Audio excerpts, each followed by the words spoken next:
കണ്ണൂർ സർവകലാശാല നിയമനത്തിൽ പ്രിയ വർഗീസിനെതിരെ വീണ്ടും പരാതി. FTP കാലയളവിൽ ചട്ടലംഘനം നടന്നതായാണ് Kerala private college teachers association ആരോപിക്കുന്നത്. FTP കാലയളവ് പൂർത്തിയായ ശേഷം 5 വർഷം മാതൃസ്ഥാപനത്തിൽ ജോലി ചെയ്യണമെന്ന വ്യവസ്ഥ ലംഘിച്ചെന്നാണ് ആരോപണം. ഗവേഷണ കാലയളവിലെ ശമ്പളം തിരിച്ചുപിടിക്കണമെന്നാവശ്യപ്പെട്ട് KPCTA UGCയെ സമീപിക്കും. ശരൺ ചേരുന്നു. ശരൺ, എന്തൊക്കെയാണ് പ്രിയക്കെതിരെ ഉയരുന്ന മറ്റ് പരാതികൾ? എന്ത് നടപടി സ്വീകരിക്കാനാണ്, ഇല്ലെങ്കിൽ എത്തരത്തിലാണ് ഈ പരാതി മുന്നോട്ട് വയ്ക്കാൻ KPCTA ആലോചിക്കുന്നത്? വിവരങ്ങൾ. ധന്യ, നേരത്തെ ഉയർന്നിരുന്ന വിവാദം കണ്ണൂർ സർവകലാശാലയിൽ 8 വർഷത്തെ അധ്യാപന പരിചയമില്ലാത്ത പ്രിയ വർഗീസിന് അസോസിയേറ്റ് പ്രൊഫസറായിട്ട് നിയമനം നൽകിയതെന്നായിരുന്നു ആദ്യ പരാതി. ഈ പരാതിയുടെ അടിസ്ഥാനത്തിലാണ് നേരത്തെ ഗവർണർ നിയമന നടപടികൾ ചെയ്തിരുന്നത്. ഇതിന് പിന്നാലെയാണ് പ്രിയ വർഗീസിനെതിരെ പുതിയ പരാതി വന്നിരിക്കുന്നത്. അതായത് ഈ FTP ഫാക്കൽറ്റി ഡെവലപ്മെന്റ് പ്രോഗ്രാമിന്റെ ഭാഗമായിട്ട് ഗവേഷണത്തിന് പോവുകയാണെന്നുണ്ടെങ്കിൽ UGCയുമായിട്ടൊരു ബോണ്ട് വയ്ക്കേണ്ടതുണ്ട്. അതായത് ഈ ഗവേഷണ കാലയളവ് പൂർത്തിയാക്കിയ ശേഷം മാതൃസ്ഥാപനത്തിൽ 5 വർഷത്തോളം ജോലി ചെയ്യാമെന്നുള്ളത്. എന്നാൽ പ്രിയ വർഗീസ് ഇത് ലംഘിച്ചിരിക്കുന്നു എന്നുള്ള പരാതിയാണ് ഇപ്പോൾ ഉയരുന്നത്. പ്രധാനമായും നേരത്തെ കേരള വർമ്മ കോളേജിൽ അസിസ്റ്റന്റ് പ്രൊഫസറായിട്ട് പ്രവർത്തിക്കുന്ന സമയത്തായിരുന്നു പ്രിയ വർഗീസ് ഗവേഷണത്തിന് FTPയുടെ ഭാഗമായി ഗവേഷണത്തിന് പോയിരുന്നത്. അതിനുശേഷം തിരികെ കേരള വർമ്മ കോളേജിലേക്ക് എത്തി NOC വാങ്ങിയ ശേഷം അവിടെ 5 വർഷം പ്രവർത്തിക്കേണ്ടായിരുന്നു. അതിന് പകരം അവിടുന്ന് NOC വാങ്ങി കണ്ണൂർ സർവകലാശാലയിലെ ഡയറക്ടർ ഓഫ് സ്റ്റുഡന്റ് സർവീസായി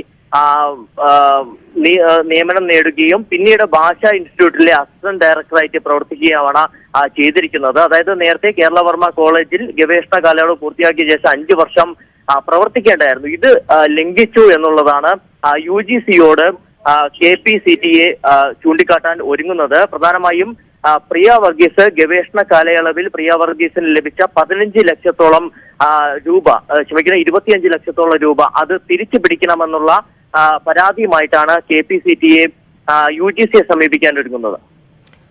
നന്ദി ശരൺ. കണ്ണൂർ സർവകലാശാലയ്ക്ക് പിന്നാലെ ഗവർണർക്കെതിരെ നീക്കവുമായി കേരള സർവകലാശാലയും. VCയെ തെരഞ്ഞെടുക്കാനുള്ള സെർച്ച് കമ്മിറ്റിയിലേക്ക് സർവകലാശാല പ്രതിനിധിയെ ഉടൻ നാമനിർദ്ദേശം ചെയ്യില്ല.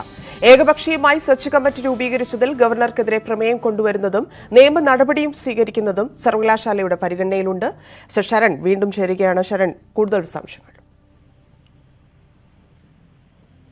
ധന്യ, അതായത് ഈ VCയെ തെരഞ്ഞെടുക്കാനുള്ള സെർച്ച് കമ്മിറ്റിയിൽ 3 അംഗങ്ങളാണുള്ളത്. ഗവർണറുടെയും UGCയുടെയും സെനറ്റിന്റെയും പ്രതിനിധികൾ.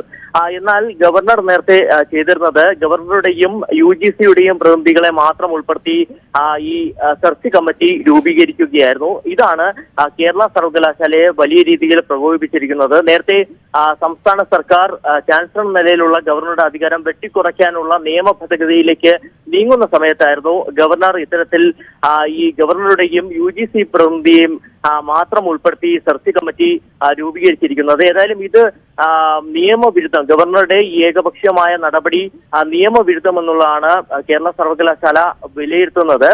കേരള സർവകലാശാല അതുകൊണ്ട് തന്നെ തങ്ങളുടെ പ്രതിനിധിയെ പുതിയതായി രൂപീകരിച്ചിരിക്കുന്ന ഈ സെർച്ച് കമ്മിറ്റിയിലേക്ക് നാമനിർദ്ദേശം ചെയ്യേണ്ടതില്ല എന്നുള്ള തീരുമാനമാണ് എടുത്തിരിക്കുന്നത്. അല്പസമയം മുമ്പ് ചേർന്ന സെനറ്റ് യോഗം, നേരത്തെ സെനറ്റ് യോഗത്തിന്റെ അജണ്ടയിൽ ഈ സെർച്ച് കമ്മിറ്റിയിലേക്ക് നാമനിർദ്ദേശം ചെയ്യേണ്ട പ്രതിനിധിയെ സംബന്ധിച്ചുള്ള അജണ്ട വച്ചിരുന്നതാണ്. എന്നാൽ അത് ഒഴിവാക്കുകയാണ് ചെയ്തിരിക്കുന്നത്.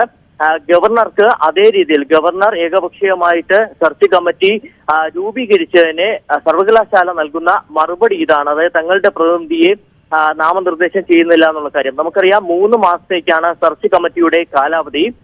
ഈ ഒക്ടോബറിലാണ് നിലവിലെ വൈസ് ചാൻസലറായ VP മഹാദേവപിള്ളയുടെ കാലാവധി അവസാനിക്കുന്നത്. അതിന് മുന്നോടിയായിട്ടാണ് ഗവർണർ ഈ 2 പേരെയും വച്ച് സെർച്ച് കമ്മിറ്റി രൂപീകരിച്ചിരിക്കുന്നത്. സെനറ്റിന്റെ പ്രതിനിധിയെ ഉൾപ്പെടുത്താതിരിക്കുകയാണെന്നുണ്ടെങ്കിൽ സ്വാഭാവികമായിട്ടും 3 മാസം കഴിയുമ്പോൾ ഈ സെർച്ച് കമ്മിറ്റി കാലഹരണപ്പെടുന്ന സാഹചര്യം ഉണ്ടാകും. അതിനുശേഷം പുതിയ സെർച്ച് കമ്മിറ്റി ഗവർണറിന് രൂപീകരിക്കേണ്ടതായി വരും.